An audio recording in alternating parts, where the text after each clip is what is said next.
दोस्तों, मेरा नाम राशिद जहीर और आप देख रहे हैं मेरा न्यूज चैनल जिसका नाम है न्यूज 9 टीवी। बताने आया हूं कि यूक्रेन और रूस के बीच में जो युद्ध है उसमें एक बहुत जबरदस्त हमला रूस ने यूक्रेन पे फिर दोबारा से किया। छठा रोज है आज, यानी कि वॉर का छठा दिन है जिसमें 70 यूक्रेनी जो सैनिक हैं उनको मारने की बात कही गई है। आपको मैं खबर सुनाता हूं एनडीटीवी से। देखिए आपकी स्क्रीन पर है, लिखा है कि 70 Ukraine soldier killed in latest attack as Russia nears Kyiv यानी कि कायफ उनकी जो राजधानी है उसके पास बहुत तेजी से हमला हुआ जिसके अंदर यूक्रेन के 70 लोग और 70 जो है सोल्जर मारे गए। दूसरी खबर मैं आपको बताता हूं, इससे पहले ये दावा किया गया था कि 137 पहले अटैक में और लगभग 250 से ज़्यादा सोल्जर और मारे गए हैं।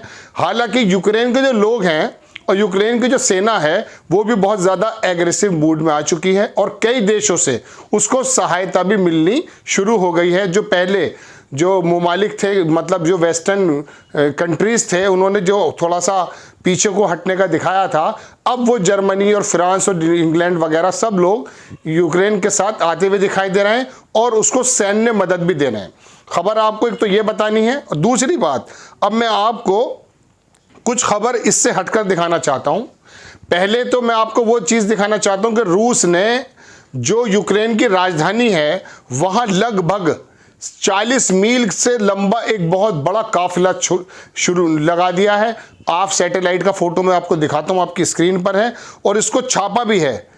ये पियर्स मॉर्गन है, इन्होंने छापा है, स्क्रीन में लगाऊंगा आपको और दिखाऊंगा। सैटेलाइट स्क्रीन मैंने खुद ली है, वो मतलब स्क्रीनशॉट लिया है, वो आप देखेंगे कि किस तरह से आपके बैकग्राउंड में चल भी रहा है कि ये पूरी की पूरी जो लाइन आपको दिख रही है ये तमाम वो लश्कर है जो लगभग 40 मील यानी कि मैं समझता हूँ 60 या 65-70 किलोमीटर लंबा काफिला रूसी सैनिकों का है जो यूक्रेन की राजधानी की तरफ बढ़ रहा है। इसकी पुष्टि की है, there is a 40 mile convoy of Russian military vehicles heading towards Kyiv. आपकी स्क्रीन पर है, पियर्स मॉर्गन लिखते हैं टू सराउंडेड द सिटी, जो सिटी को मुहासरा कहते हैं उर्दू में, मतलब घेराव करने के लिए 40 मील लंबा, इतना लंबा लश्कर शायद ही देखा गया हो जो जमीनी स्तर से रूस ने वहां उतार दिया है। दूसरी बात, ट्रैप द पीपल देयर, जहां पर लोगों को जाल में फंसाया जाएगा, and bomb them into submission. Are we really just going to sit back and watch Putin do this? क्या हम लोग चुपचाप बैठे रहेंगे? ये मैं आपको बताने जा रहा हूं कि यूरोप का जो मीडिया है और वहां के तमाम कंट्रीज जो हैं वो किस तरह से पुतिन के इस एक्शन का खिलाफ हैं और वो कह रहे हैं कि इस तरह से हमला हो रहा है और क्या हम लोग चुपचाप बैठे रहेंगे। आगे लिखता है वो कि there is a war crime unfurling in front of us. ये बहुत बड़ा एक वॉर क्राइम है जो हमारे सामने, हु विल स्टॉप इट? कौन इसको रोकेगा?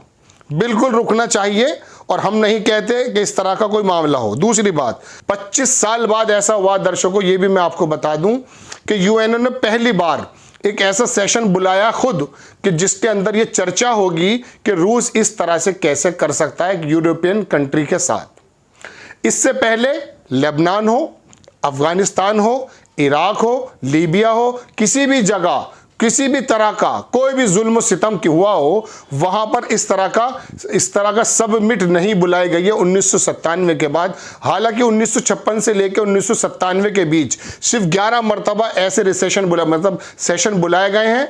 इस बार 97 से लेकर 25 साल यानी कि 2022 तक क्या यूएनओ को मालूम नहीं था कि अमेरिका निरंकुश होकर किस तरह से सीरिया को तबाह बर्बाद करके आया, अफगानिस्तान को किस तरह से ईंट बजा दी और किस तरह से इराक पर हमला हुआ, कुवैत वाला, तमाम ये हमले हैं। इस बीच यूएनओ को कभी नहीं सूझा कि एक ऐसा सेशन बुलाया जाए, फौरन अर्जेंट सेशन बोलते हैं इसको, जो कि इसको रोकने का काम किया जाए। लेकिन क्योंकि तब वहां पर लोग मरने वाले दूसरे थे, ये भी मैं आपको बताऊंगा कि किस तरह से जो बाहर की मीडिया है उन्होंने कहा कि ये इराक नहीं है, ये सीरियन नहीं है, ये सिविलाइज्ड पर्सन है, यानी कि इराक में मरने वाला था वो इंसान नहीं था, अफगानिस्तान में मरने वाला वो इंसान नहीं था, लेकिन यहां जो मरने वाले हैं वो बिल्कुल सिविलाइज्ड लोग हैं। ये कोई इस तरह के जो है ना रिफ्यूजी नहीं है। ये भी मैं आपको दिखाने जा रहा हूं। खबर तो दरअसल यही थी, 70 लोग जो सोल्जर वो तो मारे गए। अब मैं आपको दिखाता हूं 1 बाय 1 करके किस तरह से मीडिया ने इसको छापा है। एक एलन मैकलॉर्ड हैं, बहुत अच्छे पत्रकार हैं, इन्होंने बीबीसी पर बाकायदा एक इंटरव्यू भी लिया, आपकी स्क्रीन पर है। और देखिए लिखा क्या है, the most racist Ukraine coverage on TV news. बहुत अच्छी, मतलब एक मोस्ट कवरेज यूक्रेन पे की गई। बीबीसी क्या कहता है कि it's very emotional for me. BBC का नुमाइंदा कहता है कि ये बड़ा जबरदस्त इमोशनल मूवमेंट है मेरे लिए, because I see European people with blue eyes and blonde hair being killed. मेरे लिए बहुत बड़ा अजीब व गरीब और मतलब इमोशनल सीन है कि जब नीली आंख वाले और ब्लॉन्ड हेयर मतलब सुनहरी बालों वाले लोग मर रहे हैं। जब वो लोग जिनकी नीली आंखें नहीं थी वो मर रहे थे, उस समय बीबीसी के इस नुमाइंदे को, इस आदमी को नहीं मालूम था। बीबीसी लिखता है Ukrainian deputy chief prosecutor David scar, ये यूक्रेनियन का डिप्टी चीफ है। अब ये बताइए, नीली आंख वाला मरता है तो वो मौत है, और भूरी आंख वाला अगर मरता है तो वो मौत नहीं है। चेचनिया में रूस ने जिस तरह से किया है ना, और अफगानिस्तान में जिस तरह से किया, ये मैं वन बाय वन आपको बताऊंगा तमाम बातें।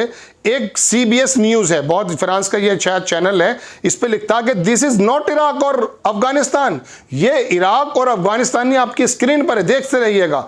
This is a relatively civilised, ये बिल्कुल सिविलाइज्ड लोग हैं, रिलेटिवली यूरोपियन सिटी, और ऐसे सिटी से यूरोप के ताल्लुक रखते हैं जिसको बहुत सिविलाइज कहा जा सकता है। सीबीएस फॉरेन कॉरेस्पॉन्डेंट चार्ली, ये सीबीएस का कॉरेस्पॉन्डेंट पत्रकार है, सीनियर चार्ली, आपकी स्क्रीन पर ये बोलता है कि ये इराक और अफगानिस्तान नहीं है। ये दुरंगा व्यवहार देखिएगा दुनिया का कि 1997 से लेकर यूएनओ ने आज तक कोई भी ऐसा सेशन नहीं बुलाया कि भाई आप जुल्म सितम कर रहे हैं अफ्रीका, अफगानिस्तान पर, सीरिया पर और लीबिया पर और इराक पर, तब तो नहीं बुलाया गया। अब जरा सा यूक्रेन को रूस ने हमला किया है, तमाम लोग इकट्ठा होने की कोशिश कर रहे हैं। ये दुरंगा व्यवहार बताता हूं काली चमड़ी और गोरी चमड़ी वालों के बीच में। ये जो लोग तस्वीर दिखा रहा हूं, ये अल जजीरा ने छापा है, हालांकि ये कतर का चैनल है, लेकिन लिखता What's compelling is looking at them। क्या हो रहा, the way are raised, they are prosperous middle class people। ये कपड़े हम जैसे पहनते हैं, there is not obviously refugee नहीं है, trying to get away from middle east, जो वहां से मिडिल ईस्ट से आ रहे हैं और नॉर्थ अफ्रीका से आ रहे हैं, यानी कि मिडिल ईस्ट समझ गए आप, हमारा पूरा ये यहाँ से ईरान से लेकर के वहाँ गाजा की पट्टी तक तमाम मिडिल ईस्ट का एरिया कहा जाता है, ईरान है और तमाम एरिया। ये वो लोग नहीं है जो वहाँ से मिडिल ईस्ट से या नॉर्थ अफ्रीका से लोग आ रहे हैं, ये हमारी तरह कपड़े पहनने वाले लोग हैं, है ना। They look like any European family, बिल्कुल फैमिली यूरोपियन फैमिली की तरह दिखते हैं। They would have live next door to, इनको जो है दरवाज़ा चाहिए, इनको रास्ता चाहिए, ठीक है। ये देखिए, अब आपको मैं बताता हूँ, एक टीवी है फ्रांस का, BFM टीवी फ्रांस, ये लिखता है कि we are in the 21st century, हम 2021वीं सेंचुरी में रह रहे हैं। We are in European city and we have cruise missile fire as though we were in Iraq और अफगानिस्तान।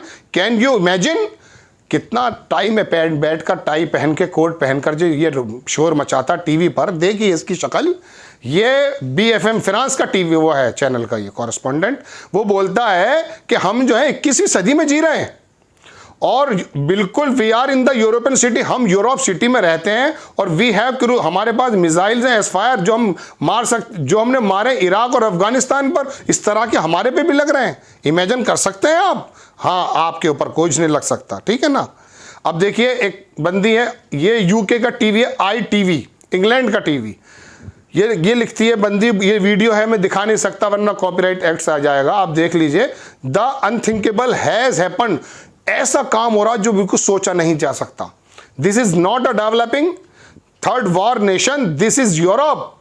ये वो नहीं है कि थर्ड वॉर नेशन जो है तो तीसरा युद्ध होने, ये जो है यूरोप है। यूरोप को ऐसा समझते हैं, बाकी तमाम लोग जो हैं दुरंगे हैं। फ्रांस का दूसरा टीवी फिर लिखता इट्स नॉट इंपॉर्टेंट क्वेश्चन, ये इंपॉर्टेंट क्वेश्चन ये, we are not talking about serious feeling, ये जरूरी नहीं है, ये इंपॉर्टेंट बात नहीं है कि हम सीरियस पीपल फीलिंग्स के बारे, we are talking about Europeans. Syria की ईंट से ईंट बजा दी, जाकर देखिए, मुल्क शाम बोलते हैं उसको, है ना, वहां पर असद का क्या हाल हुआ है, वहां पर खंडर बना दिया उस देश को अमेरिका ने, है ना। और बोलता है कि ये इंपॉर्टेंट क्वेश्चन है कि वी आर नॉट टॉकिंग, हम नहीं बात कर रहे हैं सीरिया के बारे में, हम बात कर रहे हैं यूरोपियंस के बारे में। हम बिल्कुल कंडेम करते हैं रूस के इस हमले को कि जो वहाँ बेकसूर लोग मारे जा रहे हैं। वो मैं पहली वीडियो में आपको बता चुका हूँ कि एक्चुअली वो वजह क्या है, लेकिन मैं आपको सिर्फ ये बताना आया था दर्शकों कि किस तरह का रवैया इन लोगों ने इख्तियार किया है। अब देखिए इस पर सैंक्शन भी लग गए। पुतिन, वहाँ का डिफेंस मिनिस्टर, वहाँ का फॉरेन मिनिस्टर, उनकी तमाम जो चीज़ें हैं आपकी स्क्रीन पर मैं लगा देता हूँ, देख लीजिए। सैंक्शन रशियन ऑफिशियल्स, ये 3 लोगों पर लगा दिया गया, वहाँ के रक्षा मंत्री पर भी, और जो भी भारत भी आए थे, पुतिन पर। तमाम इनकी जितनी दुनिया के अंदर कोई भी संपत्ति होगी वो जब्त कर ली गई है। और यूएनओ ने एक इजलास बुलाया है फौरन ही, सन 97 के बाद इनको सूझा है ये इजलास बुलाना। तो दर्शकों, मैं आपको सिर्फ ये बताना आया था कि एक तो 70 सोल्जरों को मार दिया रूस ने। दूसरी बात, दुरंगा व्यवहार कि मुसलमान इराक का अगर मरेगा तो वो बड़ा मसला नहीं है, सीरियन अगर मरेगा तो बड़ा मसला नहीं है ना, अफगानिस्तान के अंदर बमबारी कर दी जाएगी तो वो बड़ा मसला नहीं है। बड़ा मसला यूक्रेन का है, हम इसको भी कंडेम करते हैं। मैं बार बार कह रहा हूं, इंसानियत का कत्ल, एक का मरना तमाम इंसानियत का कत्ल करना है। लेकिन ये दुरंगा व्यवहार आपको मैंने दिखाया, इनकी तमाम जो है ना संपत्ति सीज कर दी गई। अमेरिका के राष्ट्रपति करने की सीज करने की किसी के दिमाग में आ सकती है? जब वो नेटो को एक ठुकरा करके इराक पर उसने हमला कर दिया था, जब अफगानिस्तान पर हमला किया, जब तमाम लीबिया और सीरिया को बर्बाद करके रख दिया, किस तरह से गाजा में हमला किया है, पूरी दुनिया ने क्या इजलास बुलाया था उस समय ये सेशन, अर्जेंट सेशन जिसको आप कहते हैं, नहीं बुलाया था ना। ये रवैया है, और ये रवैया मैंने बताया कि 25 साल बाद बुलाया जा रहा है यूक्रेन पर जो हमला हुआ है। इस हमले की भी बात मैं 1-2 मिनट बता दूं आपको कि यूक्रेन बेसिकली अमेरिका और तमाम यूरोपियन कंट्रीज से अपने यहाँ ट्रूप्स यानी कि फौजियों को बुलाना चाहता था, नेटो को बुलाना चाहता था। इसी बात से रूस नाराज था, और कोई भी देश नहीं चाहता कि उसके इर्द गिर्द को बाहरी फौजों का, बाहरी तमाम हथियारों का जमावड़ा हो, ये कोई भी नहीं चाहता। हमले की वजह यह है। तो दर्शकों, ये दुरंगा व्यवहार दिखाने आया था मैं आपको कि जिस तरह से उसने किया, 70 लोग मारे गए, 70 वो मारे गए, एक हमारे भारत का बंदा भी मारा गया। भारत सरकार क्या काम कर रही है निकालने के लिए, मैं आपको कई बार बता चुका हूँ कि नवीन नाम का व्यक्ति वहाँ पर गोलीबारी में मारा गया जो हमारा भारतीय था। तो ये दुरंगा व्यवहार, लेकिन 70 सोल्जर मारे गए, और बहुत जल्दी जो राजधानी, इसको पहले कायफ कहा जाता था, अब कीव कहा जाता है, जब ये रशिया के अंदर था, उस पर कब्जा करने की तरफ रशिया है। और बाकी जो कंट्रीज हैं यूरोपियन, थोड़ा लंबा वीडियो हो गया, सुन लीजिए, जो यूरोपियन कंट्रीज है उसमें फ्रांस है, इंग्लैंड है, इन्होंने सैंक्शन तो लगा दिए। अब ये सैन्य हथियार भी यूक्रेन को देने वाला काम कर रहे हैं, अमेरिका भी दे रहा है, तमाम लोग ये दे रहे हैं, और ये लड़ाई बजाय ख़त्म होने के बढ़ने के आसार हैं। आपको खबर कैसी लगी अपनी राय कमेंट्स बॉक्स में ज़रूर दीजिएगा। चैनल को सब्सक्राइब कीजिए, शेयर कीजिए। नेक्स्ट टाइम मैं किसी खबर के साथ आता हूँ। जय हिंद।